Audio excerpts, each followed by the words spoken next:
you should be good to go. Wait. All right, everybody. This is going to be the first. First of all, let us know if you can. Let us know if you can hear us. First of all, but Hello. this is the technical first Dragon Ball Legends podcast on the 59 Gaming channel.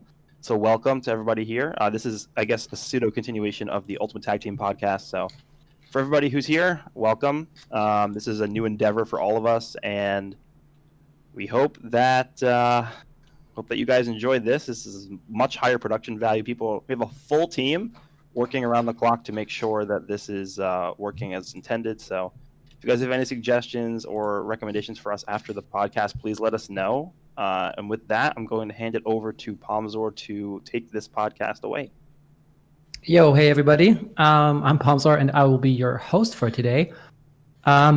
So we decided to introduce the role of MC in order to drive the discussion a little bit.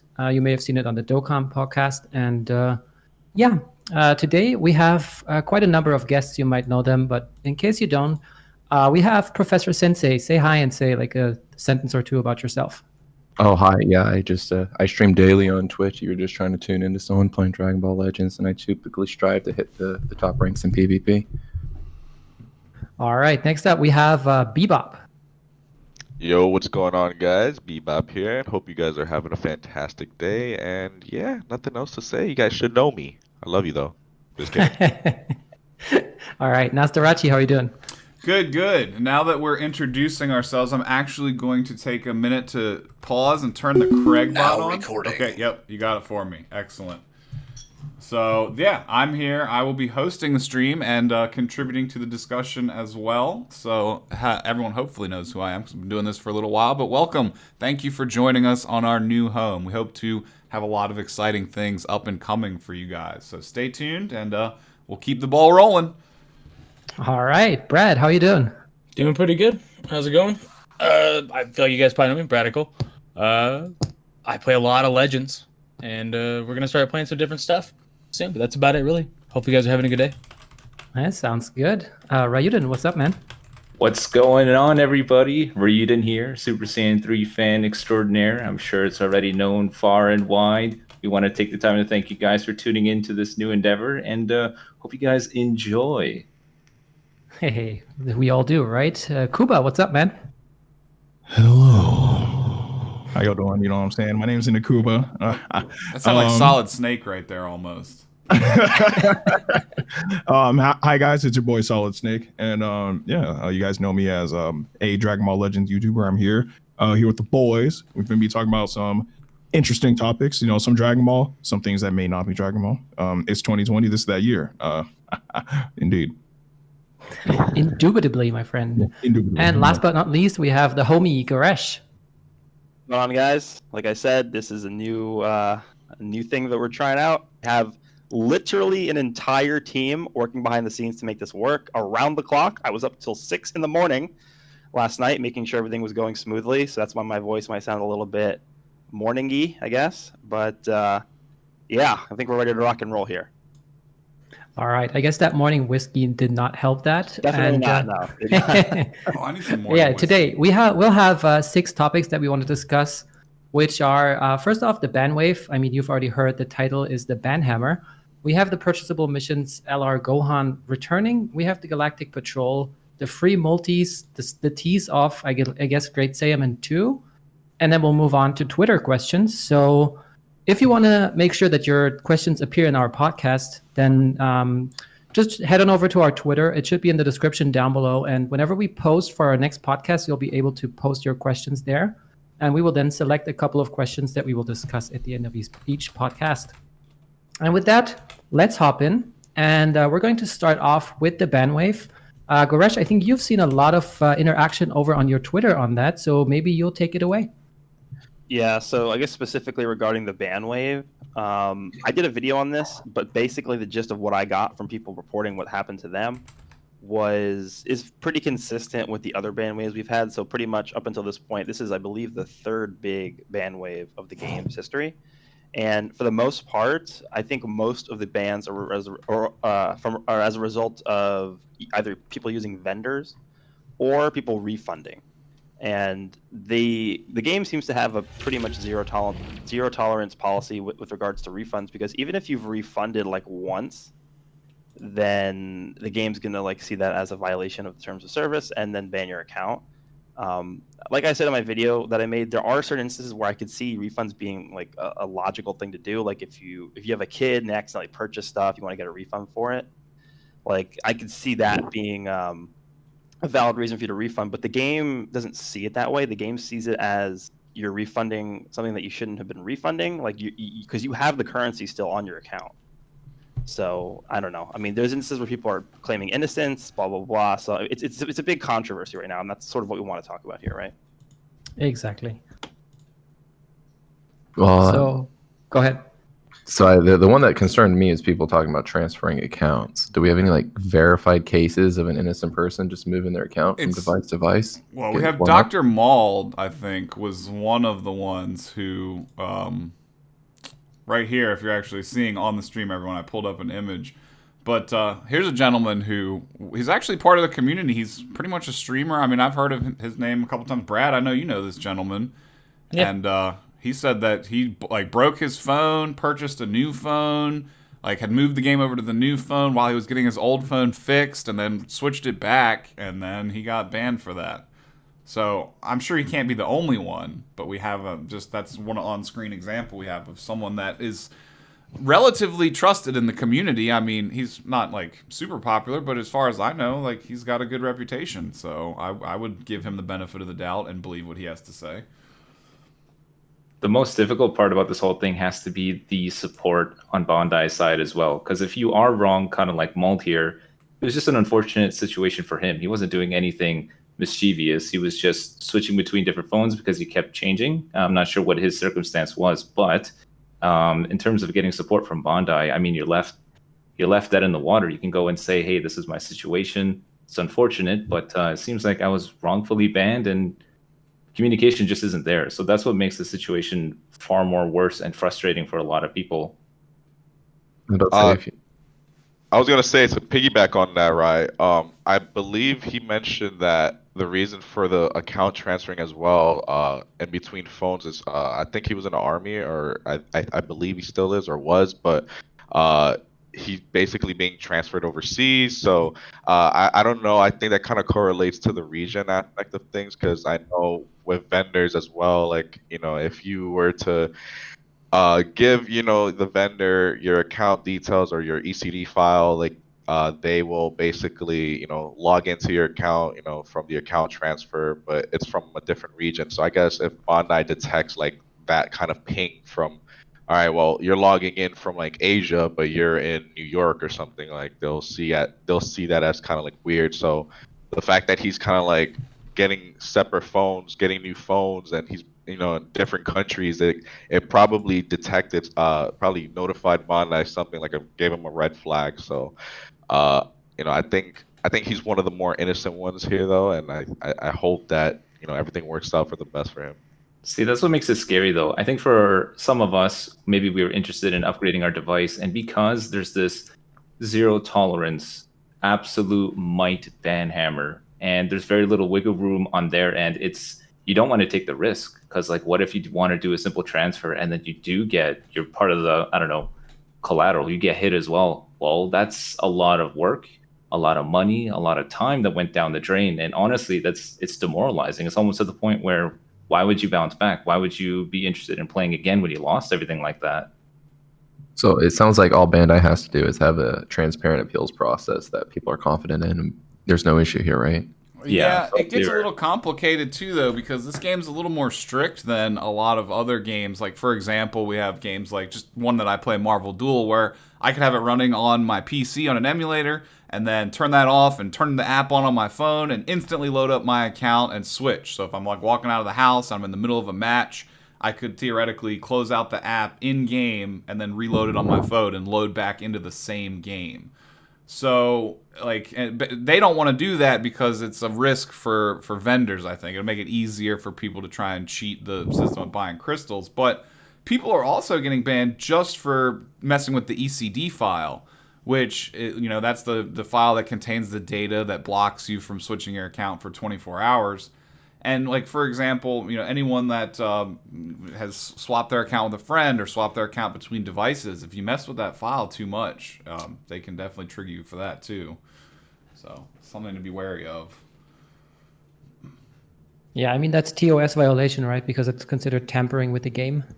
Yeah. It is, but it isn't, because that file, while it's publicly stored just in the game's open file, so you're not actually messing with the game files, so to speak. You're just messing with a temporary, temp file. So it's kind of a gray area, but they have seemed to approach it very aggressively. But then I think I'm sorry, I'm kind of hopping in, because I was partially paying attention because I was playing a bit of Legends, but.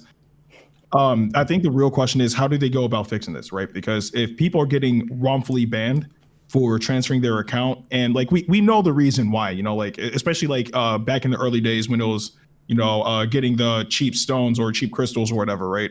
And they really finally, put their foot down about that type of thing. How do they actually go about fixing this, right? Because on one end, this technically will prevent people from still trying to do either cheap crystals or whatever the case may be, but it also screws over the people that are legitimately just trying to transfer their account over, right? But then if you kind of loosen it a little bit, then it gives a bit more wiggle room for people to try to get cheap crystals again. It feels like there's no real happy medium that can really come from this, which is unfortunate because, well, again, for example, the one dude that you guys were talking about who may be in the armed forces or whatever, it's not his fault. He got a new phone. He just wants to transfer his game to, another phone. But because of what happened in the past, he ends up getting screwed over for just trying to get his account to another phone. So I don't know. I feel like there may not be an effective way to really fix this problem. I agree with you. I don't think there's an effective way to fix it because they need to keep the rules pretty strict because people will try and exploit the game every which way to Sunday. But I feel like they could remedy it a little bit because right now that's a zero tolerance policy. Whether you're guilty or whether you're innocent like Dr. Mauld, there's really nothing you can do. I think if they had possibly a better appeals process or at least one period, instead of just being flat out zero tolerance, including people that are innocent, I think that could help remedy it. Because obviously the system itself can't be tweaked because the cheaters will go full force. But if there was some type of appeals process, then maybe that could help a little bit. Yeah, I agree. That's definitely it. If they did a better job on supporting and were able to communicate with the people that were wrongly affected a little bit better, then I'm sure it wouldn't be too bad. But that's really where the problem lies right now. Some of the people that are unfortunately wronged by accident, I mean, the support's just not there. You got to wait a while to hear something back. Sometimes the answer's vague. It's just unfortunate. I mean, I think so. Personally, in my opinion, it all harkens back to the appeal system because, you're never going to solve it. People are going to keep doing it. It's just how it is. It's happened in Dokkan and everything like that. Dude, Dokkan's just never enforced it. I'm sure other games have issues. I don't know of other mobile games having issues to this extent. People actually losing their accounts. I don't know if you guys have any insight to that, but if they loosen it up, then like you said, people are going to find that loophole.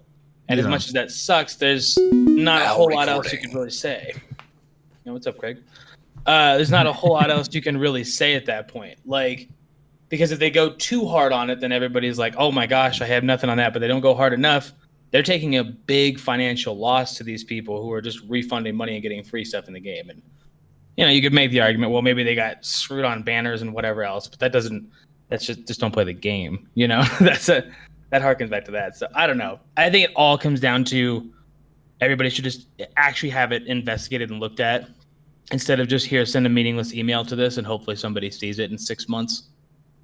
That's the biggest issue, which I personally feel like they would probably work on, but it's also been 2 years, so I'm not 100%. And I'm also not that well informed on the procedure that these mobile games go through. What do they actually do, Yeah, but for me, the worst part of the experience with the Bandai support is just those terrible robotic emails you get, which is I think no email of mine has ever been looked at by a human. It just feels just mix and match text blocks that you just get back as a response. No, it's true. Yeah. And that's so much customer service nowadays. And that's a big issue as well, just in the world in general. But I don't know, man. People are spending literally like, I mean, I know Mauled spent like thousands of dollars. And, you know, like whether or not if you think he should or not, that's not really the point. He did. And to have it like heard by nobody, that's crazy. You know what I mean? Like that's where it's like. It's just, yeah, the total lack of an appeals process is the main failure here. And to add to that, the worst thing is just they don't even tell you anything for privacy reasons. I believe that's one of their like their biggest policies. They don't even say what it is that you did, so you can even ask them, hey, like, all right, if you think that I'm refunding, or is there something in particular that you're banning me for, or you can even ask what date that I refund, whatever the case may be. They won't tell you. They're not obligated to tell you. They won't. That's just one of their biggest policies. They won't tell you what it is that you got banned for. So it kind of just sucks because you're still in the dark area. I think they do this by design, because if they tell you what you're banned for, then you can contest it by some means. And if it's just a general ban and you get these robotic messages, then they can filter them out, and it probably makes it cheaper to function the thousands of messages I'm sure they get. I could agree with that still too. Yeah. Feel like I understand that, but I still feel like if people are wrongfully accused of something and they genuinely don't know what it is that they're being banned for, because they just say, all right, this account has been violating TOS, like you're just baffled, you don't know what's going on. So obviously your first instinct is to reach out to them, reach out to the company or the support team, and if you're not receiving the proper answers, it's just only going to infuriate you some more.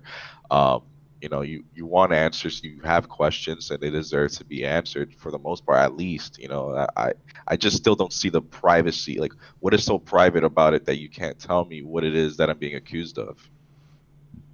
If anything, I would like them to implement a system more like Dragon Ball FighterZ, where maybe because it's hard for them to tell who's actually cheating and who's not, if you are considered a habitual offender, they just put some sort of mark on your account that's like publicly visible.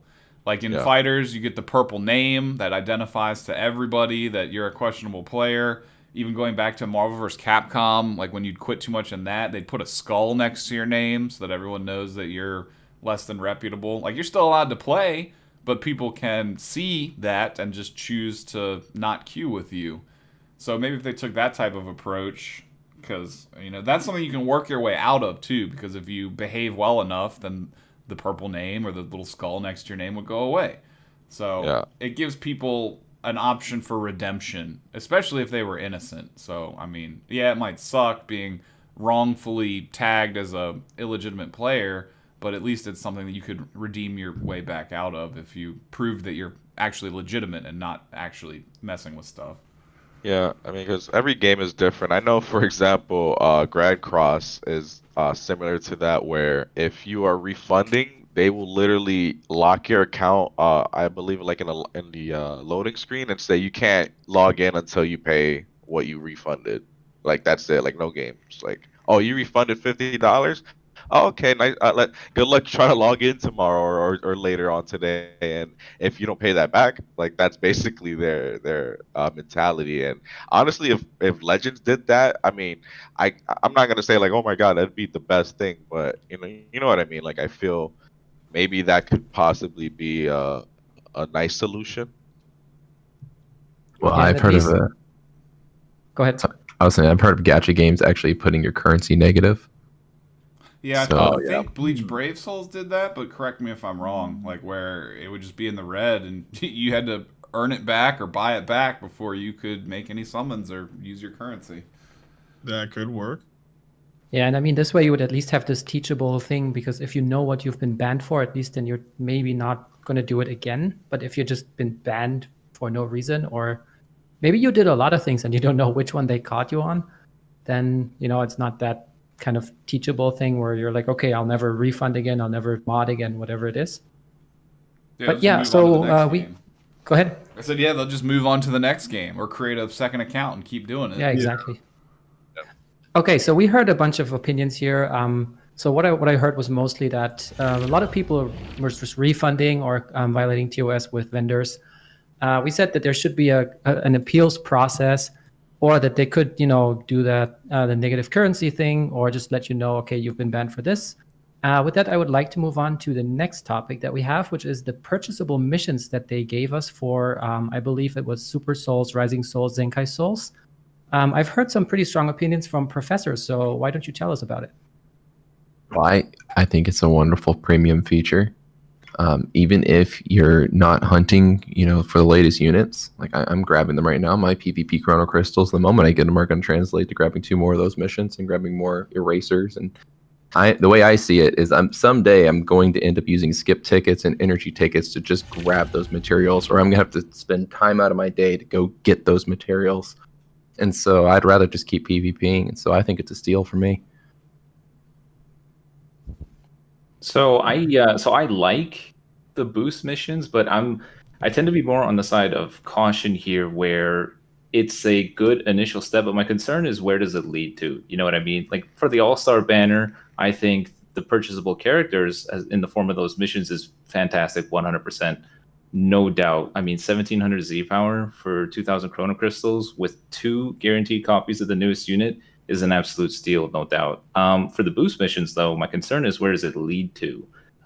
Is it going to be strictly this? Does it go? What else could this lead to? Is my concern, because it's clearly like a small little like monetary premium thing. But my hope is that the game does not get carried away and segue this off to a bunch of other things. That's my concern. I can agree with that point, because I think it's a test right now, just to see how well it does. And I mean, yeah, if it goes over well, it is actually a decent feature. But I agree with you that if it goes too crazy, I don't know, man. We might just find ourselves back where we're at now with Zenkais. What's crazy? I mean, they're just trying to monetize as many little different things as they can for the people that are willing to spend. And I think the thing that people need to realize is it's not required. Like, you don't have to get it. Same thing with Goten and Trunks. Even if you pulled the unit, if you don't care about that Trunks, you don't have to spend the 2K crystals. That's the biggest thing to remember. Like, you can, but what would be too crazy? Like, because for me, like you just pointed out that this is completely optional, and we discussed a few weeks ago, like when Goresh is starved for resource, how this kind of a feature was needed. Now we got it, right? And this is their test run. I'm sure they're looking at the numbers, see how many people picked it up.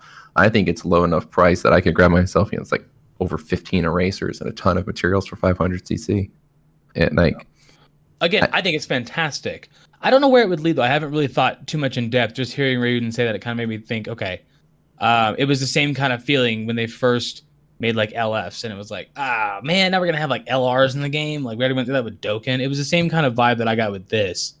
But it also could just be, if it stays 100% optional the entire way, we don't have like awakening materials like other games have, where you need to get like a specific item or something to awaken them. You just do it. So Legends could totally skate by and just give these optional things to make it easier. And I'm 100% down.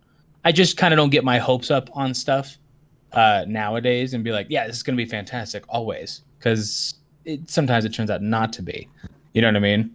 If it stays as it is right now in terms of just a quicker way to gather resources, I have no issue with it. Because what happened before, we really liked the UST little $8 ticket thing, just because it also came with skip tickets and energy tickets. And in the end, those probably would have went to farming those resources regardless. My concern is right now it's for these resources, but what if they take it too far? My concern is, what if this segues off to, let's say, there's a new Legends Road character that comes out and you can only farm him to 3 stars for whatever reason, but if you unlock these 500cc missions, guess what? You get rewarded more Z power to get him to 4 stars, 5 stars, 6 stars. You know what I mean? Who knows where they can go with the appeal of this is my concern. Well, I think they can balance it out, honestly, because I see these purchasable missions as a double-edged sword, right? Because it does offer the ability for us to, purchase these things and, be able to get these souls as quick as possible. But on the flip side, it also alienates the free-to-play base. I mean, there are still ways to get, for example, I would say the main thing of those missions would be the Zenkai souls. You can still get them, but let's be honest, like, unless you're doing like Ultra Space Time Rush, they're not fairly easy to come by. Like, I mean, you can do missions as well, or not missions, adventures and whatnot, but still, they're not really easy to come by. Now, I don't want them to make them extremely simple to obtain because of the importance of those souls, but they can make it so it's a resource that you could farm at least relatively effectively. But if you want that extra push, then hey, if you have 500 crystals, drop it here, get those souls. Because I think we didn't go through like a similar thing in terms of purchasable missions, but they have made souls hard to get at the beginning before making them easier to get with super souls originally. So like I'm sure that at this point they could easily just throw Zenkai souls into the souls event, right? And just make it like a rarer drop, but you can still like farm it and get like a solid amount. But instead they're trying to monetize right now. So they could make it work. It's just right now they're, I guess, really trying to get money. I mean, makes sense, they're a business. But yeah, they could find a way to balance it out, but they're choosing right now to go with the financial route or the monetary route. But yeah, if they just stick with these resources, and by the way, get rid of the notification spam, because I know, no doubt, a lot of people are frustrated seeing that they got a nice little 60 notification there, and they're like, oh, I got stuff to collect, but they can't really touch it. If they got rid of that and they kept it strictly for, you know, a quicker way to get resources, then I'm okay. That's the biggest problem that I personally have with it. It won't it's go not away. even so, it's not even so much like the actual missions themselves. It's the fact that the notifications are coming up for you on your missions tab. Because for me, I see that and I'm instantly thinking this is intentional and this is predatory.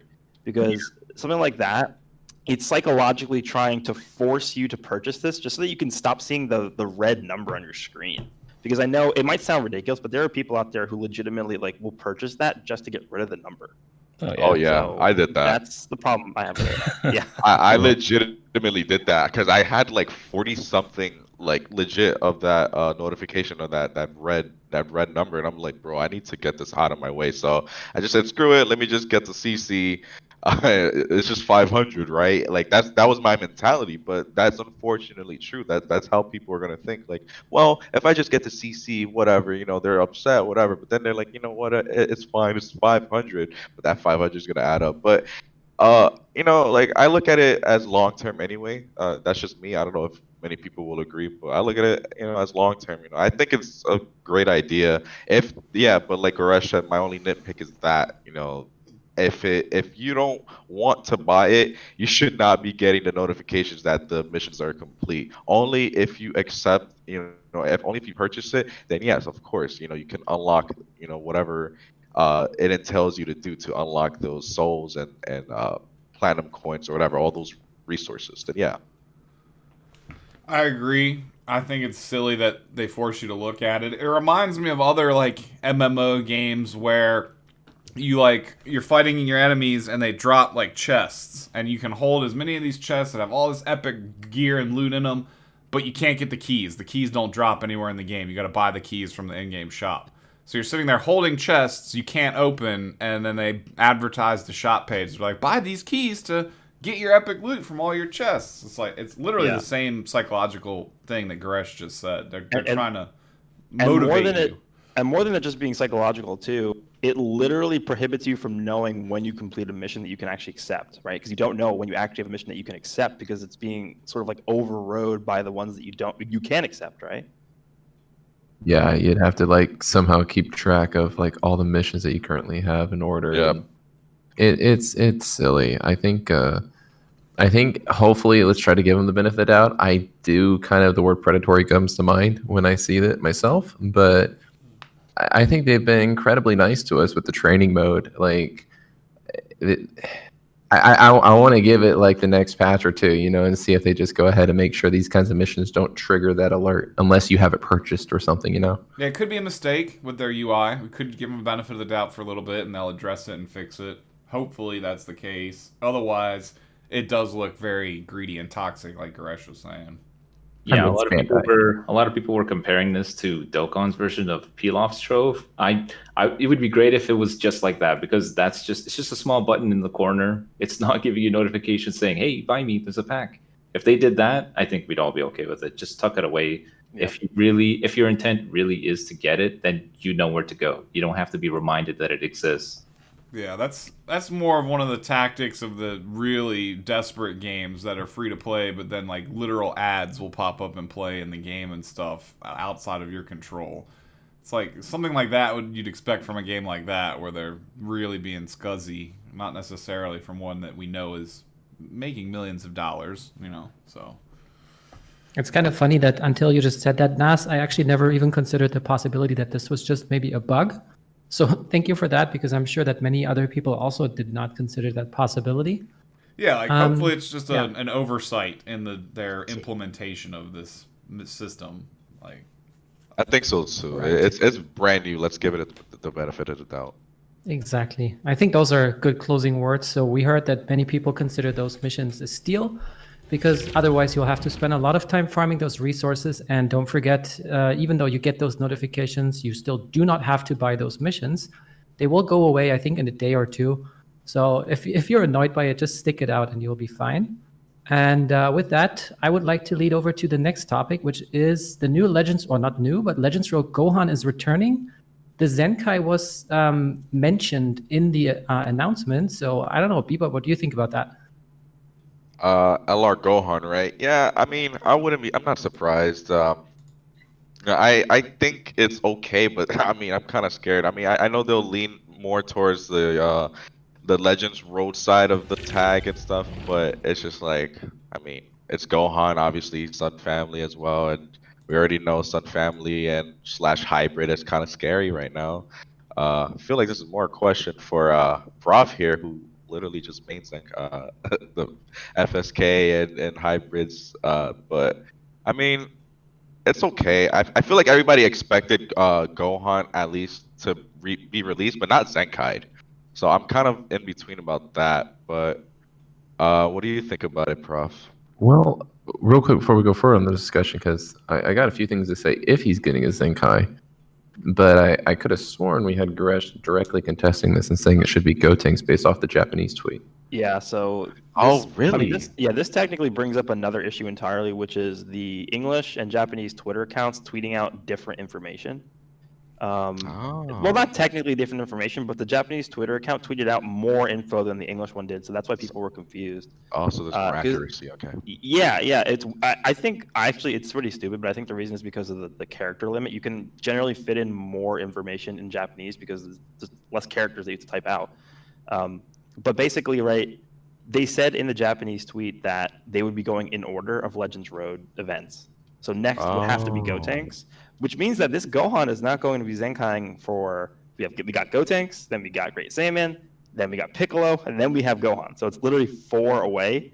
So I think this guy's not going to be Zenkaiing anytime soon. Like literally, like probably like a year from now or something. He'll Zenkai. There's literally no point to farm or get the resources done unless you. Let's comment on that real quick before you tell people not to farm him, because if you didn't hold his Trunks, he's fantastic for your hybrid team right now.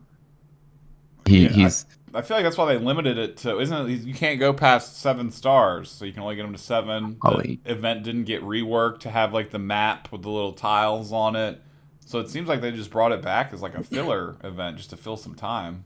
Yeah, I mean, the only thing that before I Prof was gonna say something. The only thing I would say is, I mean, yeah, like as far as the event goes, obviously, you could do that, get your coins, you can obviously purchase stuff in the shop. But I mean, again, though, I feel like I don't know. It's kind of like Nas said. It's kind of like a filler. He's not gonna get a Zenkai. He's not gonna be as usable. Even if he is 7-star, like he's not. I mean, he doesn't do so much. It's not a heavy impact, especially for the team. But then again, I could be wrong, but I just feel like it's just a filler. You can wait. I know it sucks. If you want to grind him and get the resources, by all means, but I just feel like it's something like, all right, you can, if I miss it now, it's fine, whatever. Well, I think he's if the Trunks didn't exist, this transforming Trunks, or if he was any other color, I would be very inclined to farm this Gohan specifically because he's a Sun Family. He's a hybrid, so he's going to have that synergy with the LR Gohan and the new Goten that just dropped. And this Gohan, through his main ability and one of his passive, is going to be giving you a constant damage increase to hybrid Saiyans. So he's a support unit, and you guys can probably see that on pretty much all the hybrids now, except for the new transforming Trunks. they give percent damage increases by like 25 to 30% to all of them. And he's going to be one more layer on top of that. And that's where I find his value. And he's going to fill that green role for you. But yeah, he's still an excellent support to today. Yeah, I mean, for me personally, I mean, I don't have a problem with the event coming back. It's just in the news of the game, they say something like, "Oh, prepare for Zenkai Awakening by getting him to 7 stars." Yeah. And it's just like it's literal misinformation because yeah, technically you're getting ready for Zenkai Awakening, but according to what the Japanese Twitter was tweeting out, in that this guy isn't coming. By the way, I forgot Yardrat Goku, so we actually have 5.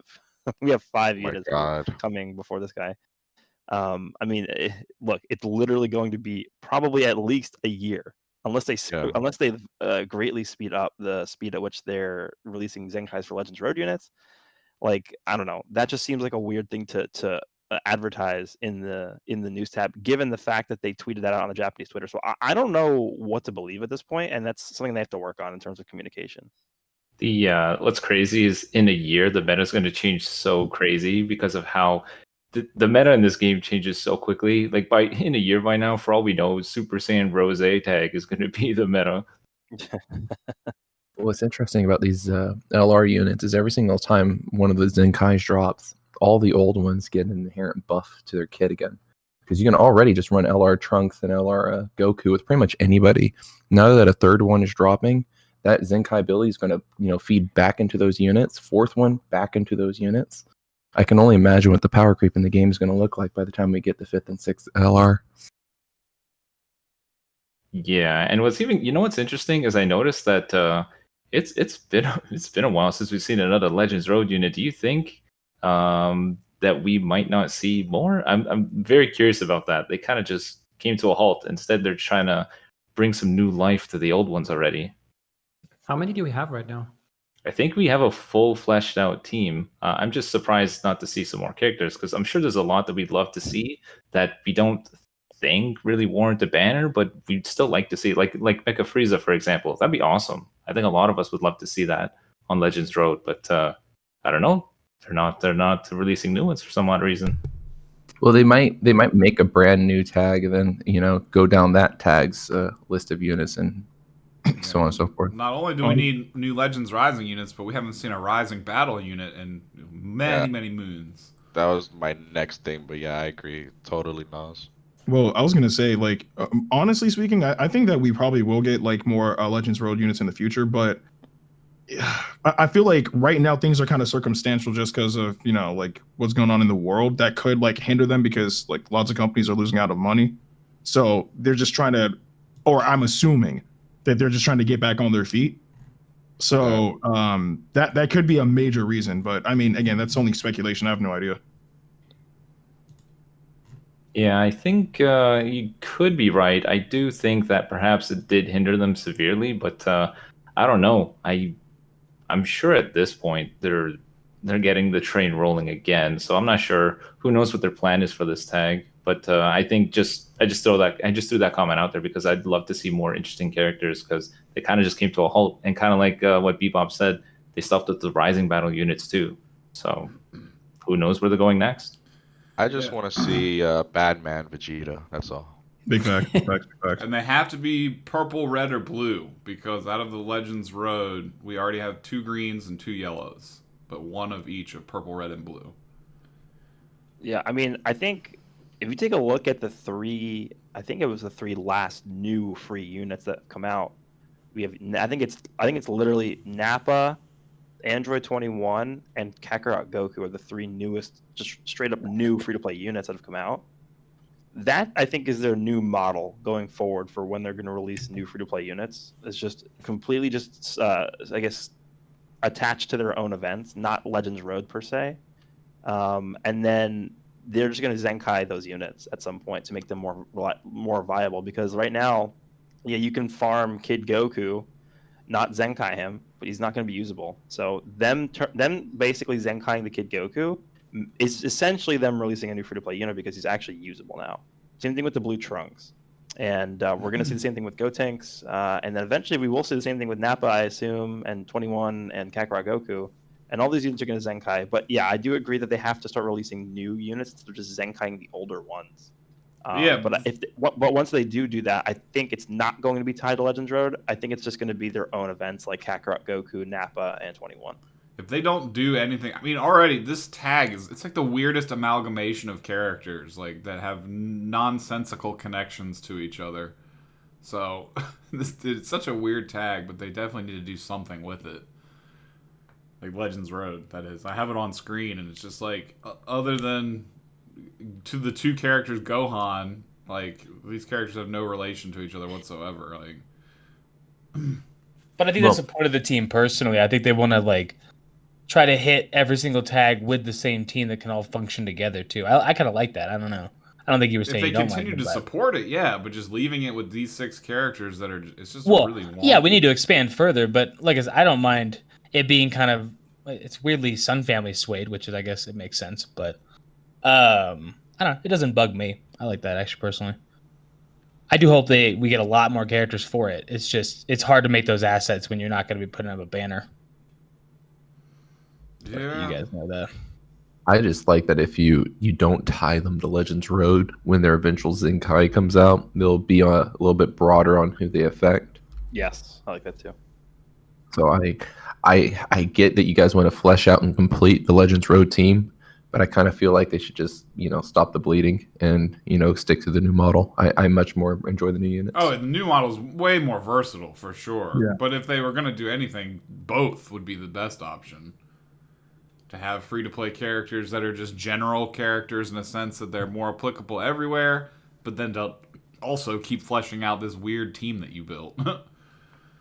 I'm surprised you said that, Prof, considering how we just spent the last 2 minutes complimenting how good that green Teen Gohan is. I would have thought you would have liked to see him get a Zenkai Awakening.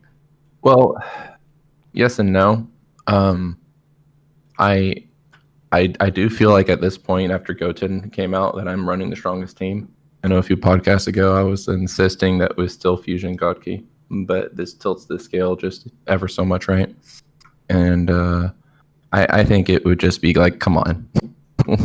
How many hybrid Zenkais do we need after the Annie? What's that? You want another hybrid Zenkai? All right, coming right up. They heard it here first. Oh, Yellow Gotenks. They'll do it, but they're going to mix in a bunch more too. But, expect just ridiculousness in terms of power creep as time goes on. And then once we've gotten used to this, and this is the new norm, then there'll be something new that's just like, what the hell are they thinking? And it'll repeat all over again. See, my thing is, when that happens, a lot of people were like, I'm not going to Zenkai. I was immediately thinking, okay, I got to start saving for my Zenkai, because I figured, I wasn't expect them to change to the 7K Chrono Crystal system. That's right? like so I thought I was IQ. saving for the premium I1 unit. You're doing the 200 IQ way to play. The other people that rage about the game being not free to play enough are the ones that just are surface level players that are going to quit anyway. Well, the next time it happens, though, I'm going to get hyped for it. I'm going to try to understand the system, and I guarantee you I'm going to go all in, whether it be free-to-play CC or if my stream wants to help me or whatever, Oh, yeah. And I think that's the way to go, because if it's a system like the old equipment system that you can pretty much ignore, then you can wait for Bandai to fix it like they did. But if it's something like Zenkai, the Zenkai 7 units were just on a completely different plateau, right? And people didn't really understand how powerful they were because they weren't even considering them a normal gameplay because everybody was just kind of telling each other it's not even worth going for. But it's like 2.5 months worth of saving Chrono Crystals. I know you're not summoning, but at the end of that road in the old Zenkai system, especially with how rare they were, you were going to be, king of the castle. No one's going to stop your unit kind of deal.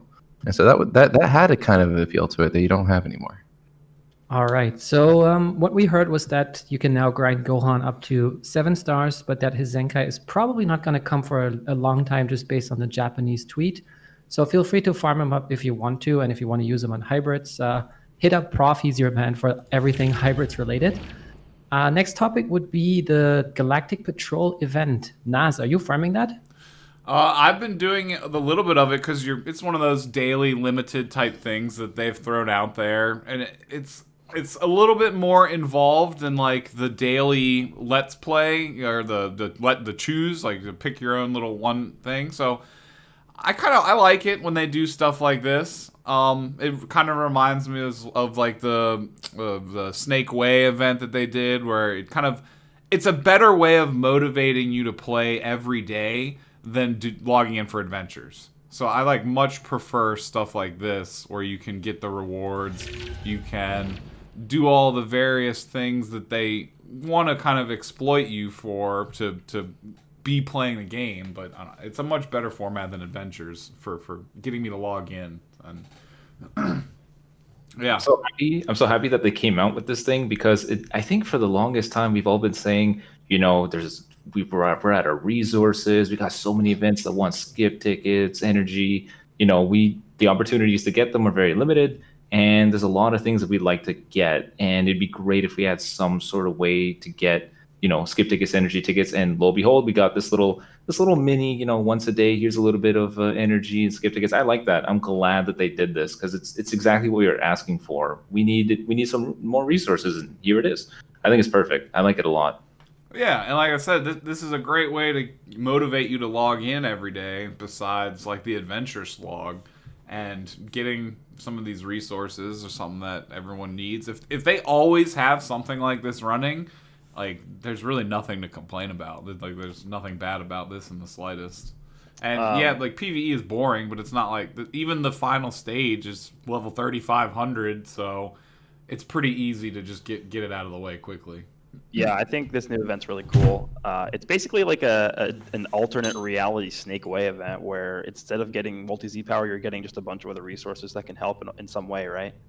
The only thing I'll say, this isn't even directly related to this event in particular, it's just them dropping this, I don't think should take the place of them dropping actual content, because I know when this event came out, I think this past week, there wasn't anything else that really dropped this week in terms of content, and that really was kind of disappointing, because yeah, this is cool, and I definitely really like this event a lot, but this isn't meant to take up certain amounts of times of your day. You literally go in, you clear this event in 10 seconds, and that's it. No, literally, this is a login motivator. It's not actual content. This should just be something supplementary that they have running all the time. It could be the Snake Way, and you could be getting Z power. It could be the Galactic Patrol, and you're getting skipping energy tickets. They could do another little one and just have different little themes on them.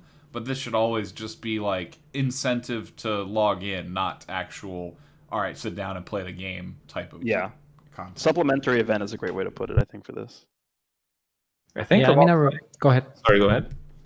Yeah, I remember when I think Nolar was it one of the previous podcasts that also said, hey, now we have no way of buying energy and stuff like this. At least now we can farm it a little bit, right? Yeah. Yeah, I mean, even if it's just an extra source of here's a little bit extra, nothing about this requires anything from you. It's just a little bit of time, and you get some free stuff. So I say, if there's something always running that's like this, it's beneficial. I think they also released hard mode for a couple of the chapters as well, right? So yeah, like you said, it's an overall just here's a little bit extra for you guys to do, a little bit more for you to farm. Here's some resources. I guess perhaps it's just one of those low periods when it's going to segue to something exciting, maybe in the near future. Who really knows? Yeah. That's actually what I was about to say. Pretend the world wasn't under this whole pandemic weirdness that kind of altered life, but right now would stereotypically be that downtime between the end of summer, school starting back up, where nothing is really going on in games, which leads to the buildup of Black Friday and then eventually the holiday. Oh, dude, missed opportunity right there. If they put high school Gohan as a Legends Road character when September started, boom, perfect. Back to school, here you go. Here's Gohan going back to school, perfect. Oh, the irony. But yeah, this is normally for all games. That's not something that's just Dragon Ball Legends specific. But even when you look at PC releases and console games, right now is stereotypically the calm before the storm before holiday releases start to kick off. So them not having real content and just adding some hard mode stages and adding some of this filler time wasting content kind of makes sense, while they're hopefully brewing some really exciting stuff for November and December. I mean, they're still working on that guild update, right? So that might take up some resources. Yeah, well, in their last little video and stuff, they said that that's not expected until 2021. Yeah. Like they said, don't expect that within this year because it's there. Hopefully that means they're going all out with it, and it's going to take a lot of resources. But he also mentioned that that's taken kind of a back seat to more of the other changes they wanted to do first to fix the framework of the game and allow them to build on it better. Like that's what I got from the last video and stuff they put out. Yeah, and I remember doing a reaction on my stream, and I mean, from a development standpoint, it's absolutely understandable that you would fix the foundation before you start like working on the roof, for example, right? So Toshi said that they needed to fix everything that made the game a bit faster before touching everything else and then having to redo it again. Yeah. I just wanted to stress that sometimes things change. You need to reprioritize, and I think that's absolutely fair as long as there's some sort of transparency. I agree. And to make exterior comparisons to the exact point you just said, like another very popular example that I'm sure everyone in the chat will be familiar with is Among Us. They were going through the exact same thing. Like their game blew up. It didn't have the framework to support all the activity. That's why there's so many problems playing. They were going to do a sequel. Then they canceled the sequel and said that, that we're going to spend all this time fixing the original.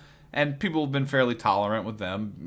Similar situation. Like Dragon Ball Legends is constantly under this state of fluidity where they need to address, some of the core problems first, some of the UI and one of the huge ones was the faster load times. Like everyone in the community is like, okay, that's great, but we didn't want this. We didn't ask for this. We didn't need this. But them reorganizing the way that all of the data packets are in the game and how they're accessed and how fast the game can pull them and load the data, that then having that out of the way allows them to then work on huge updates like the guild stuff so that it'll actually load faster and the game won't chug through it and crash and force close. Like I remember a period of time where I would play PvP and the game just was not compatible with Android 9 and it would force close constantly on me. And then they did an update, and the game has never force closed on me since then, like in the middle of me loading into PvP. So, they got to work on some of those core aspects before they move on to the more grandiose plans. Right, and also if it was the other way around, that it loaded fast and then they made it slower, people would be crying in outrage. But I feel like we're a little bit deviating already, so let's just move on. We're soon going to get those free multis for 10 days. Kuba, I have 2 questions for you. What do you think about that? And do you think Rosie will be on that banner? See, I had a feeling that's what you were going to ask me. Okay, so I think the free multis is always a good thing. I've seen a lot of people say, when are we going to get to the point where, we can summon and get guaranteed sparking units every single time? I mean, they're slowly but surely getting to that point. These banners kind of move us closer to that, but I think it'll be okay. 1, they're free, so there's literally nothing to lose. And 2, look, bro, she's the only sparking unit I'm missing. I promise you. If she's on that banner, at least make her relatively obtainable. Okay, I just need Rosie, and I'll have all the sparking units in the game. That's all I want. I'm assuming you're not physically watching the stream, but I have it pulled up, and Rosie is in fact on the banner at a 0.0608% drop rate. Jesus. Easy. So there's a chance. Yeah, I was going to say, so basically there's a chance that you get her. Okay. There's a little asterisk that's being missed, but for you, Kuba, it's 0.00060. Right. It's a little bit different, unfortunately. You know what's crazy? Because we had another banner a while back that was our free banner for a few days or whatever. And on that banner, I managed to pull Ribrian and Kakunsa, but couldn't get Rosie. This game hates me. No, but I mean, in a general retrospect, though, it's always a good thing to have a free banner, right? From looking on the stream and whatnot, it seems like there's a lot of units on there, a lot of good units as well. So, but I would say for the people that maybe have that 1 good unit, but you don't have them at a particular level of stars, or whatever, go for it. If you're a completionist and you're just trying to complete your box, sure, go for it.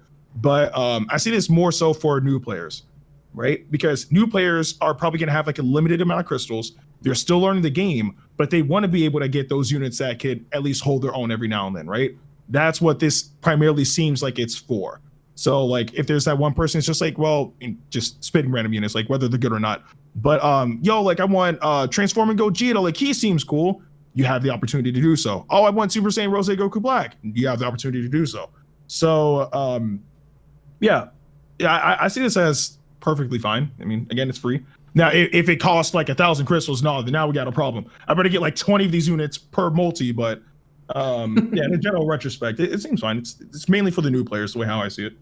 I love how the base of all these free banners is it's always the same. It's always the same guys. If you guys notice, it's always the transforming Vegeta, the God Goku, and Rose. They always seem to be on the face of these free banners. I found that a little bit funny because it goes back to some comments where we made saying like the banner that those two were featured on, the God Goku and transforming Vegeta, was not a very good one. Yeah. We were saying that it was not actually no, Goresh, you were saying it was not a very good one just because it didn't really offer much value. Yeah, because that was sort of the awkward point where they didn't know how to handle Legends Rising banners, because that was the first Legends Rising banner that had come out in literally like 4 months. And there was no 999, there was no 30Z power, there was no nothing. It was literally just a normal banner with no additional rewards for summoning. And the featured list was pretty bad. And that's why nobody was summoning on that banner, and that's why I feel like, because they know that not a lot of people have these units, and that's why they put them on the front, right? That's why they do that. Did I accidentally say something wrong? I apologize. Sometimes my words slur. If I said Vegeta when I meant Vegeta, it's just the trauma from the meta. It's the same thing. You're half right. You know No, what it I'm is Vegeta, talking yeah. about. They're all vegetables. It's okay. You know what I mean. Yeah, I mean, like, look, because I think they mentioned it's 10 free multis, which is essentially a 10,000 crystal value that you're getting for free on this banner, which is Right. quite good. So Right. Granted that the 10,000 crystals from like a year ago, I guess. yeah. I'll also point out, not to poop on Indakuba's desire for Rosie, but every single character has that same 0.0608% drop rate. And there's literally like 40 or 50 characters on here. So your best plan of action is just summon on it, close your eyes, throw a dart at the wall with some balloons. You know, you're going to get something, but you're not going to get what you think you want. You know, it's going to be something completely random with these odds and all these characters. So, Or you just get 10 heroes. yeah, you'll get nothing, or you'll just get a wild card. Like, you can't go into a banner like this and be like, all right, I'm going to pull X, Y. Like, you can, but, you know, good luck. It's like, and if you get them, you should have bought a lottery ticket instead, because your odds are astronomical for getting something specific you want on a banner like this. Right. Okay, so with that, I would like to move over to the last topic of today, which is the tease for, well, it was a little bit of back and forth between Great Saiyaman, then Pride Troopers, then Great Saiyaman 2. Goresh, what is it? Yeah, so a lot of people thought initially it was going to be Topo, and this is sort of another instance of the English versus the Japanese Twitter accounts tweeting out different information. Well, not really different information, but a more Mistranslation. easily discernible message was tweeted out from the Japanese account. So a lot of the people who were English speaking, they didn't really understand, why it was so like obviously one of the characters, not the other character. Because if you looked at the English one, it was obviously Topo, right? Like Topo was like the first choice. But if you take a look at the Japanese Twitter account, the tweet that they had, the quote at the bottom, that is literally a direct quote from Great Saiyaman 2 from the Hirudegarn movie. What? Excuse me? Yeah, so what we're thinking is there's going to be some God. kind of like dual unit of Great Saiyaman 1 and 2, or they're going to Zenkai the old Great Saiyaman 2, but I don't know. We'll see. At this point, like, we don't know. I think we'll probably get a preview on Monday for whatever ends up happening, but please do not expect Topo. I mean, but they could technically do like a Legends Justice banner, and then they release like Great Saiyaman 1 and 2 and Topo or something. I don't know. I don't think that's going to happen, but it's possible. What would you prefer over a Zenkai and and the new unit? My optimism is obviously speculating that since we're at a low period, perhaps. Oh God. No. Hear me out. Perhaps it's a step up with. Hey, we were saying movies could use a buff. The tag hasn't gotten a buff in a while. They don't really have an LF aside from Goten. All the boxes check off. Talk to him. Let's go. See, you already know what time it is. Now I Yes. got someone backing me up, everyone. Is it homie time? It's time to rejoice. He's here. Purple Biggest Broly stretch Zenkai? ever, but if it happens, Oh, you're gonna be sad when it's gonna be like a Legends Limited Tapion and his LF has a Rudigarn in it or something, and it's not. hey, I'll still take it. I love Tapion. T-Bion's Oh, a I goat. love that. I love Tapion. I'll take it. Tapion the young goat. One day we're gonna get an LF Tapion, bro. Y'all gonna see. It's gonna be amazing. I know.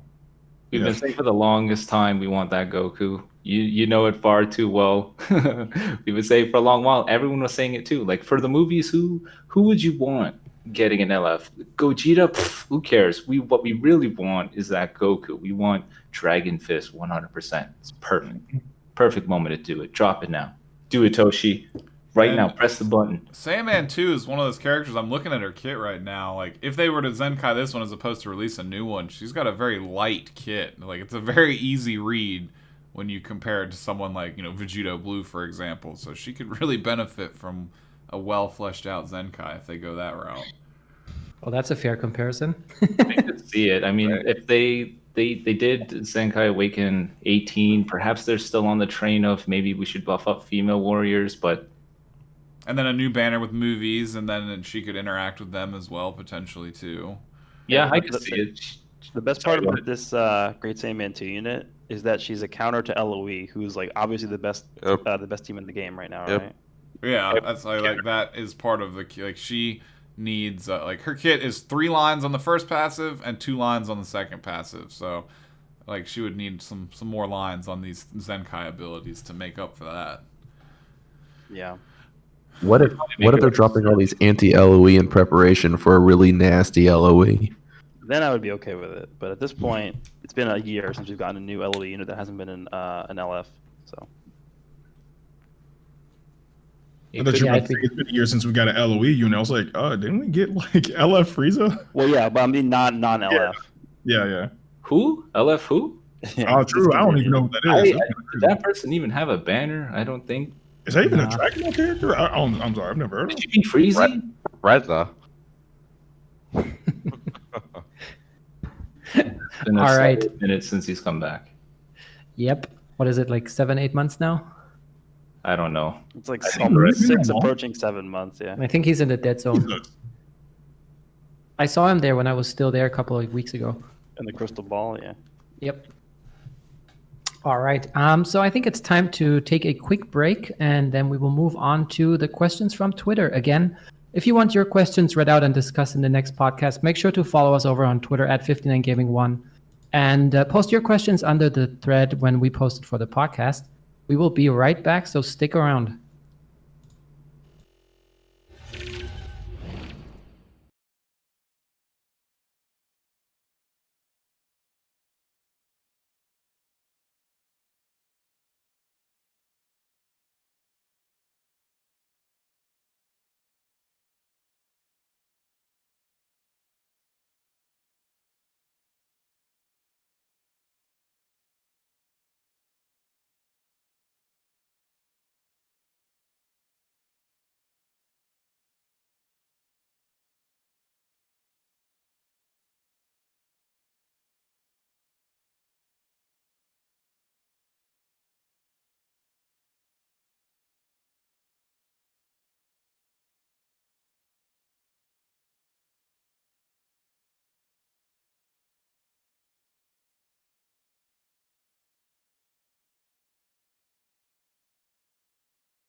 All right, welcome back, everybody. So now it's time to your Twitter question, and the first question is from Last Null Vel of Krypton, and he's asking: is it safe to assume that the next step up won't come until Black Friday? Ryuden, go. Is it safe to assume? I don't know. I mean, we've always made assumptions about how Legends is going to be handling the release of characters. Like we used to go by the assumption that it was, a UST, Legends Rising, perhaps a UST, but we always thought that step ups would have like a 2 to 3 month gap between them. But I think it was sometime late last year where they just went step up after step up after step up. So it's really difficult to, I guess, follow along what kind of train they're going with. It could be a step up. We can't really say. We seem to be at a low period, as we discussed earlier. So it could be. We could see one earlier than Black Friday.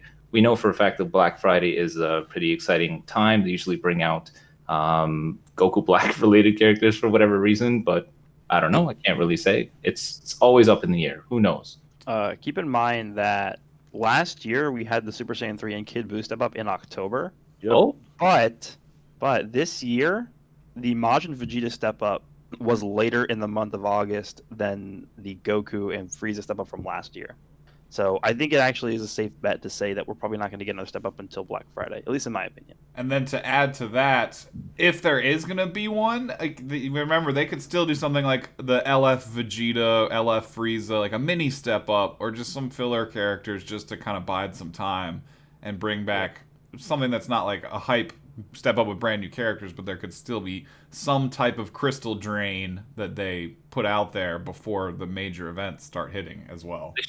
They should do the one for Frieza, like they did for Piccolo, just a return banner. Yeah, I could totally see them dropping that, and then like a week or two later is when a super hype banner comes out, and then that's because they did that last year, right? Because last year we had Rose, right? And then afterwards we ended up getting Super Saiyan 4s like literally like I think a week or two later. So it's like, as cool as that is, I'd much rather like have Black Friday just be like something comes back or whatever, and then they actually prepare for like the mind-blowing banner for December or something like that. So yeah, there could be distractionary banners that they use to bait us if there's not a full-blown step up before Black Friday. That would be my take to add to what Grush said. Things could be different now that they also seem to be ramping up the pace of which Senkais are coming out too. That could have disrupted their normal scheduling of when units get released. It's really on the air. That mixed with the pandemic stuff is probably shaking up a lot of plans that have changed since they were originally made. Yeah. All right, let's move on to the next question. And this one's from Mr. Dude. He says, this is probably a stupid question. There's no stupid question, just stupid people. But why don't they have more than one co-op event on? Also, why didn't they tell us what the reward would be if we cleared a raid? I agree with the fact that there should be multiple different co-op events going on at once so that they could always allow people that are just coming into the game to like farm the Legends Road Trunks or the Goku. Like, I understand why they're not doing that, and I think the reason is because they're worried about populating the lobbies. Like, if they had the Legends Road Trunks, the Legends Road Gohan, and whatever's trending, like all those co-ops running at the same time, they might be worried that it might be difficult to find a match because you're spread out too much. So I think that's why there aren't right now, but I do agree there should at least be two, like whatever the featured new one is, and they should keep one of the event or character farm ones just constantly on a rotation, like as a secondary, at the very minimum. But yeah, I was thinking that co-op might be a little bit more interesting if it was on a daily rotation. Agreed. And then they would have raids. There would be Agreed. the consistent big event that you'd go grind. You'd get your daily co-ops in to get your resource for whatever character you're looking for, and then you do the raids to try to farm erasers or whatever the heck it is they're trying to dangle in front of you. yeah, I agree that having something on a much faster rotation makes it a lot less of a mind-numbing task, like farming Saiyaman to 200 times. Like, nobody wants to play that same stage 200 times in a row. But if you take that 200 times and you rotate the event around so that it's constantly rotating with different bosses with different elements of the actual battle, it would be a lot less of a chore. I agree. And kind of just going along with what he said right there, he also said, how come we didn't get any news of what we would get if we completed the raid? Maybe it's a shame they didn't tell us, but I don't know. Like, we would have known if we actually beat the raid. So hopefully going forward, they actually, I don't know, they determined the HP to be something that's realistic, because I think the last set of raids, we didn't finish anybody. Yeah, it almost seemed like they were designed to not be beaten so that everyone would have the chance to just farm the materials they wanted each day. But that also kind of eliminates some type of goal or a feeling of accomplishment from actually killing the boss. So they have to find a happy medium of the two methods they've done for raids. They definitely overshot, because again, like I could have sworn on the Twitter account for the very first raid we ever had, they're just like, yeah, holy crap, you guys beat it very fast. Like even Toshi was surprised. And then we get the newer raids. It's just like, yeah, this is way too much. You guys overshot the health by too much. So yeah, we just need a happy medium, and I'm sure like raids will be all right. Yeah, I mean, for raids, I think instead of just having a set amount of health, it should just be infinite health, so that you don't have a position where you beat it too fast and people can't get rewards anymore, and B, just have a system where you beat the raid and then you have like a little like scoreboard, and it tells you how much damage you've dealt in total at the end of it. That's it. Yeah, if there were scoreboards, that would add a repeatable pleasure factor to playing it over and over again. But without some milestones or sense of accomplishment, you just go in, get a few rewards, and then you kind of forget about it. All right, Bebop, you were saying something? No, I was gonna say, pretty much I agree with Goresh. Like, it shouldn't have too much health, but it shouldn't have too little health as well. It gives, because I felt like with the too little, obviously for obvious reasons, people were complaining about it. Now that it's too much, again, there's no happy medium. People were complaining about it. People felt like they were being rushed. They had to like go through the event, like, oh my god, like we got to get this, but it's not. You don't get it. You don't get it. The infinite health, I agree with. Yeah, and also having like a scoreboard system instead of them having to calculate it saves them the trouble, because they're never going to get it perfect. It's just not going to happen, because you never know exactly how many people are going to be playing at a certain point in time. Right. So doing it that way saves them the hassle of trying to calculate, like, okay, yeah, we need this much health or this much, whatever. It's never going to happen that way. So that just saves them the trouble of doing that. Yeah, the scoreboard would definitely incentivize people to just like, all right, I want to beat my record. Like, I want to do more damage. How, like they'll figure it out. It's pretty cool. I like that idea a lot. All right. The next question is coming from Rex. He's asking, do you guys think that there should be better PvP missions, like using a specific category or getting 2 rising rushes in a game and stuff like that? That would be, that passed me entirely. That would be awesome, would it not? But I think the only thing, I guess it's a little bit mixed. Yes, and that it'd be cool to see new teams, but also no, because people could be off-put by this idea of, I got to be forced to use characters I don't want in the competitive scene. I don't know, like Prof, for example, is very dedicated towards his hybrids team. I'm not sure how you would feel having to use maybe a team you're not really prioritizing or focusing on just to get some rewards. So I would imagine it wouldn't be the coolest thing to you. Yeah. That'd be some pretty fat rewards. Yeah, it would have to be pretty damn good to make it worth it. But even so, I mean, it could raise the issue of, I don't even have anyone for that. Yeah. It does hurt the inclusiveness, because not everyone's going to be able to do that as like a first month player, Like if you don't even have those characters. But there's still ways of incorporating missions like what this guy is saying that maybe aren't character or category specific, like deal X amount of damage, take X amount of hits or less, and X amount of fights, or even some kind of really interesting ones, like go into a game and win with 2 characters or less. Like, there could be some quirky ones that they throw out there that could be fun, that don't hurt the inclusivity of who all can participate. Well, I was going to say that we have monthly missions for that, like... Yeah, maybe they could just change like it to like challenges, and they're the same as missions, but they're on top of, like, they're even more of them. Like, instead of replacing the ones that currently exist, they could add, like, special challenges or milestones. Like, I get it. I just kind of view it as like, what if players don't have these specific categories? And I mean, like, let's be honest. What if, for example, they said, all right, for this particular mission, you got to run LOE, and obviously LOE being trash. Like, just imagine just losing constantly. That's not gonna be feeling. A lot of people are just not gonna feel okay with that. I mean, then again, I guess it's an option, but just as yeah, I far was. as like Oh, that goes, yeah. I was more so like saying, yeah, agreeing with you. Like, get away from those that require specific characters, but do some cool ones. Like, do a challenge that says like win X amount of games without using Rising Rush at all, or win with using 2 characters or less. Like something that Okay. challenge yourself or to motivate yourself, and then you get extra rewards for that. Like, Yeah, that'd be pretty cool. But please no double Rising Rush.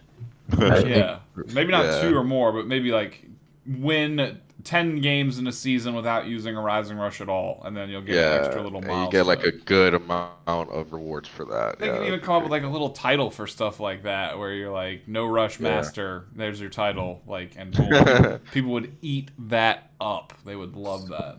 My hope is that they at least. I hope that they expand the rewards for the missions a little bit. Like, I'd love to get energy from some of the, play PvP 30 times. Like, we get about 20 Chrono Crystals now. It'd be great if a little sprinkle of energy was there too, because there's 2 modes to this game. You got your little PvE stuff, PvP stuff. It would be great if, oh, I got no energy today. Uh-oh.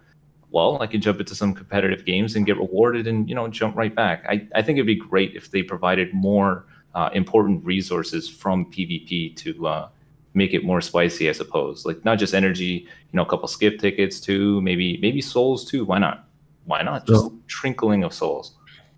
I think the reason why they don't make PvP too good, and trust me, I would love it if I could just stay in one self-contained system and never leave and get everything I need from PvP. But when they have the equipment event on, you start finding these players that are just instantly like running one character, floating up to you and letting you annihilate them so they can farm the medals both ways up and down the ladder. And I feel like if they make the PvP rewards too good, and players see that as an alternative to spending energy, we would have an influx of people coming in just farming up and down the ladders. I guess it's not the worst thing in the world, but Bandai doesn't want to see it. I guess maybe a small alternative for that is just have it so if you actually win, not just like if they just AFK idle and they just lose on purpose to get the rewards. All right, I think it's time to move on to the next question, which is from Brandon Rosario. How would you guys feel about a full free-to-play extreme Cybermen team with the difference only being the colors and their main gimmick is blowing up and giving death buffs to your other Cybermen? Oh my god. What is this guy too? Bro, what? Oh. If It they're would gonna, be if they're gonna do something like interesting. that, then maybe they got to revisit how, if you get the last explosion, you still take the L kind of thing.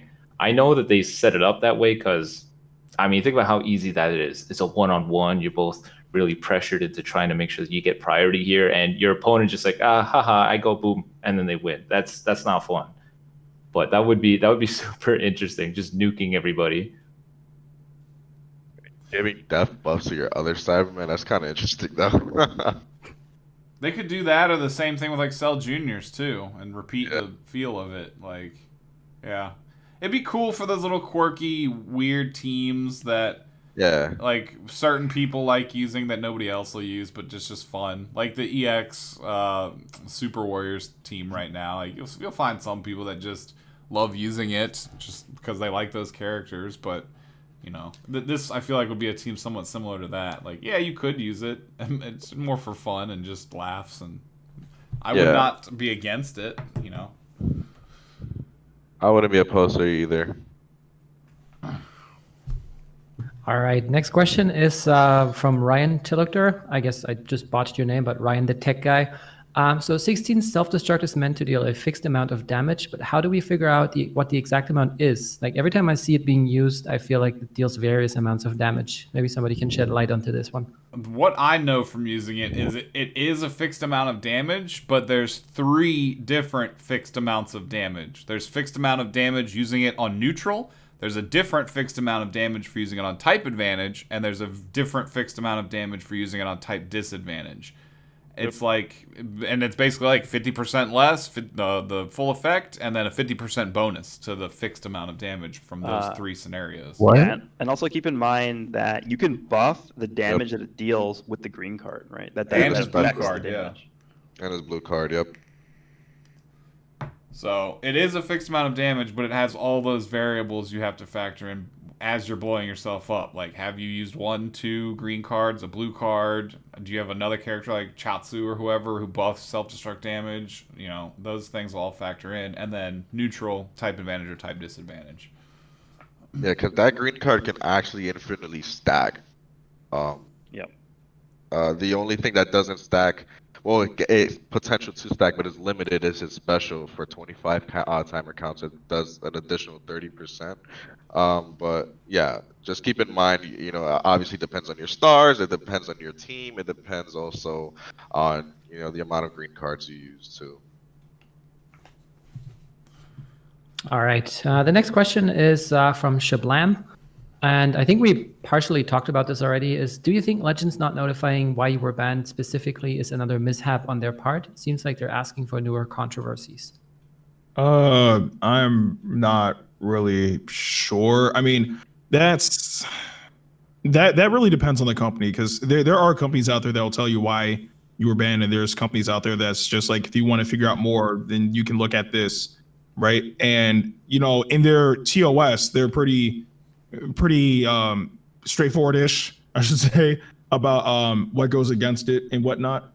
So personally speaking, I would say that if they don't tell you why you're specifically banned, more than likely it's because you broke the terms of service in a specific way. But then, much like what we talked earlier, there are people who are getting wrongfully banned as well. So I do see your point, but in this particular case, it's just because the game has changed their stance on how they go about banning accounts so many times, we don't know what to expect anymore. So yeah, I see your point, but then I also I see the developers' points as well. Yeah, they're specifically not telling anyone anything to protect people or to protect themselves from people figuring out how to get around the system. Like, that's Right, why. yeah.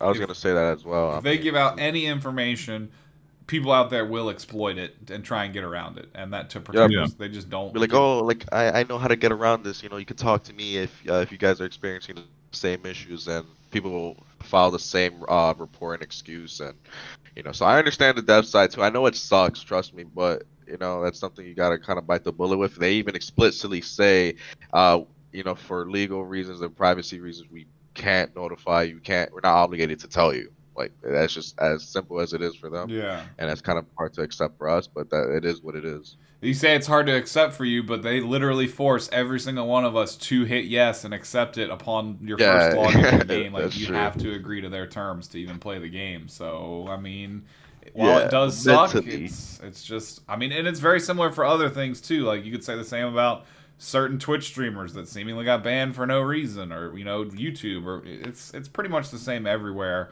Although they are Legends is a zero tolerance. Like, you don't get 3 strikes and then you're out. It's just, you know, they don't do that.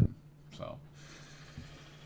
All right. The next question is coming from Biz, and he's asking, since the only DBZ saga to not have an LF is the Android saga, who do you guys think it'd be? If it's a bad guy, it's got to be Perfect Cell. I could totally see 17 and 18. Yeah, I was about to say that. 17 and 18, I would hope. But if anyone, I could see Cell getting one before anybody else. Wait. Are we talking? Okay, when it comes down to Android Saga, are we separating it with Android and Cell Saga, or? Yeah. Okay, because we're talking about Androids, then I would say probably 16, if anything. I mean, listen, a Big Bang attack, Super Vegeta, or a Final Flash. Okay, if we're going to good guys, technically that's Cell Saga, but a Big Bang attack Vegeta, that would be a good. That would be like awesome. Where he blows up 19, basically. Yeah. Oh yeah, that was pretty cool. But I think Final Flash was more iconic. Well, yeah, but I just think, because I think that technically falls under the Cell Saga, right? Yeah, it does. True. Okay. Well, I could totally see a Vegeta ripping your arms off. Yep, into a Big Bang attack. Oh, I love it. He would probably just like do the pushback kick to the face, Yeah, I and was the about character to say would let that. go. Like, Obviously, they wouldn't do anything that graphic, but that'd be cool. to future Gohan, and then he just has one arm left. Oh wait. but yeah, that's also an interesting sequence because the whole precedent for that happening is 19 is draining his energy, and that's why he's just standing there allowing himself to get grabbed. So I don't know how well that would translate it. Like, imagine LF Gohan is just like grabbing up on Vegeta's wrists. Like, what? They don't have to do like the drain portion. It's like, Right. although like, I understand that, they can probably just have him do like some sort of combo, whatever, knocks the opponents to the ground. We know like when Vegeta went in the air and was charging a big bang attack, 19's tried to run away. So they can show like the opponent trying to escape, and then Vegeta's just like, nah, bro, time to die, and he just blows him up. They can I make like that idea. Yeah, I mean, because like think about it, we have. Oh, go ahead. No, you please go ahead. I interrupted. I was gonna say like LF Majin Vegeta, right? He does the combo and then it goes into the LF, right? So if they did something like that, similar to that kind of style, he could probably do like a little combo, like a drop kick, towards the end, like before he initiates the Big Bang attack. Honestly, if anyone had to see the character they're using running away in the LF, they're forfeiting 100%. Yeah. Oh yeah, I would. You will never see that LF ever again. That'd be cool. All right, so the next question is kind of similar, and it's from Peter Oak, and he's just asking, who do you want to see added to the game next? So I'm guessing aside from the already announced characters. I'm good. I mean, Vegeta Blue, please. Thanks. Sorry? He said Gogeta Blue. Oh yeah, Yeah, sure. Gogeta. More fusions? Great. Yes. Probably by December we'll see that. To be honest, and a new Broly. I want to see. Now I kind of want to see Broly. He needs some kind of love, man. yeah, the OG transform, like a transforming version, but him in his Super Saiyan state, not a USSJ, but like just his regular Super Saiyan form. Well, if you're doing transforming, it would be that into legendary. It would be the cool thing. Yeah. I would love to see that. And then obviously, I mean, we already discussed it, who I'd want. So those two are really high on the radar. I'd love to see those two guys. I'm surprised to see so few, that Broly not be put in the game yet. I'm rather surprised. Like that specific kind.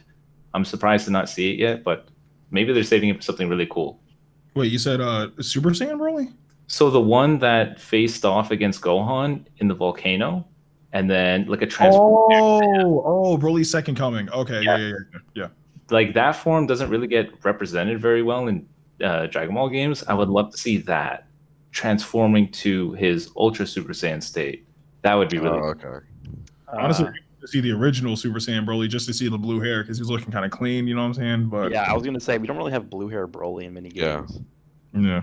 Oh yeah, where like his Super Saiyan 1, but before he goes rage mode, basically. Yeah. Yeah, that transforming into the legendary status would be great.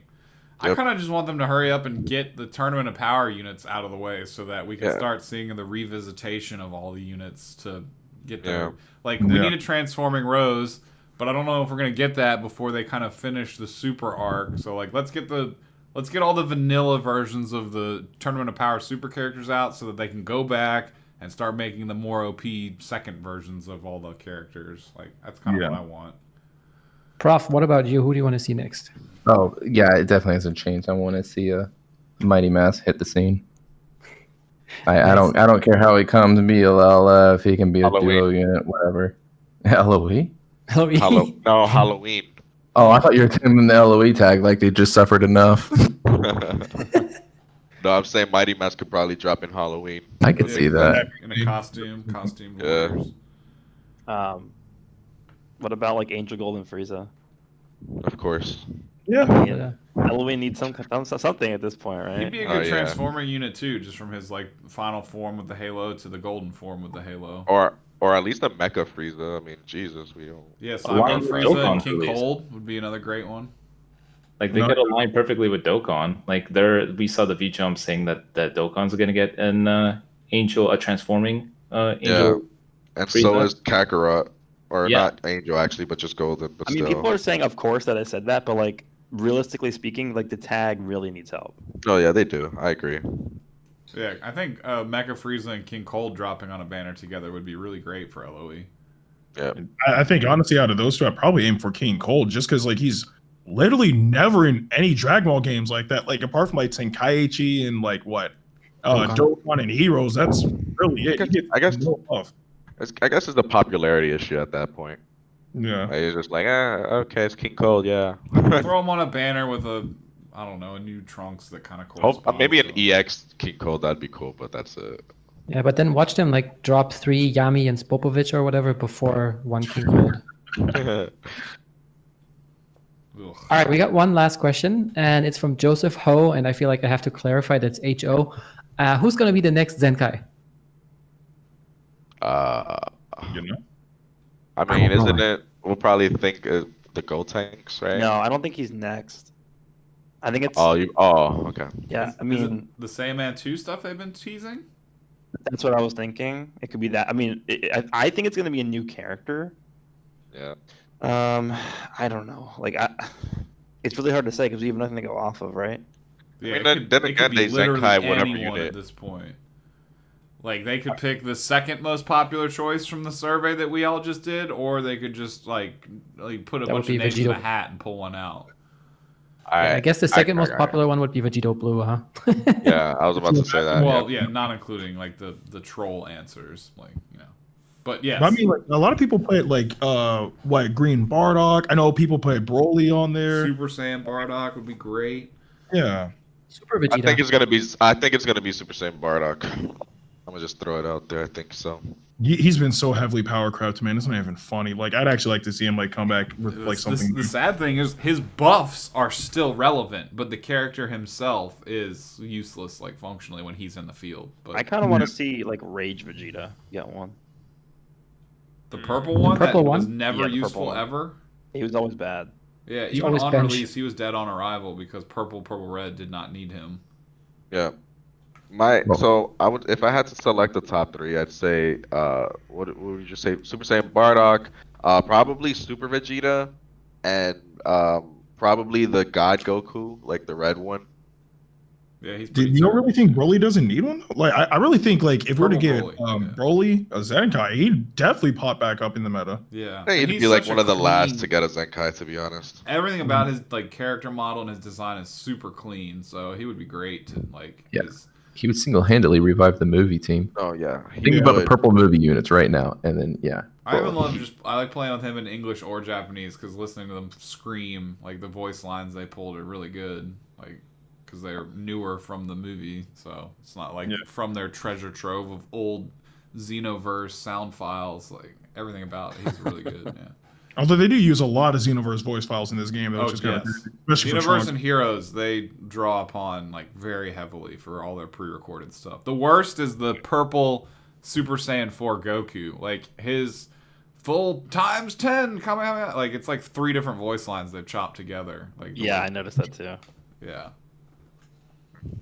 You play it in English? In English, yeah, it's like 3 different voice lines that are chopped together. He goes like enough. times 10 Kamehameha, and then he says like whatever he says leading up to like when he's flying in to punch you, like this is it. It's like 3 separate. You can clearly tell the distinction between them. All right, so that's it for questions today. And again, if you want your questions in the next podcast, make sure to keep a lookout on Twitter and then post your questions when we post the thread a couple of days before so we can collect them.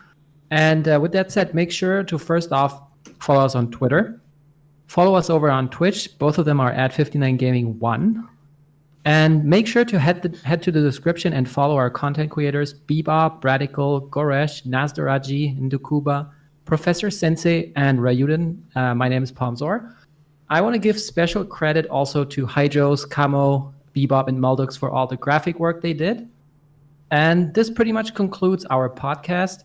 So I hope that you all stay healthy, stay safe, wash your hands, do the thing, and keep a lookout on our Twitter. We will inform you with our next steps. Our next podcast will be coming out soon. And with that, have a good rest of your day wherever you are, and we'll see you all in the next one. Bye, everybody. Just a quick Bye, guys. managerial note before we end. So we did a Twitch stream last night, Among Us. So if you guys are interested in things other than Legends or other than Dokkan, other than the games that we normally premiere on the YouTube channel thus far, We have been doing a bunch of other stuff, like Among Us. We're in the works right now to bring other games to the YouTube channel, doing other podcasts covering other franchises. So we're going to be trying to experiment with a bunch of different things. If you guys have any suggestions to us about certain franchises or games or series that you want us to cover, please let us know in the comments. And as well as this podcast is going to turn into a video soon on the channel. So if you missed any portion of it, you can go back and watch it. In the comments, please, if you have any suggestions or recommendations for us about how we can improve the podcast, please let us know.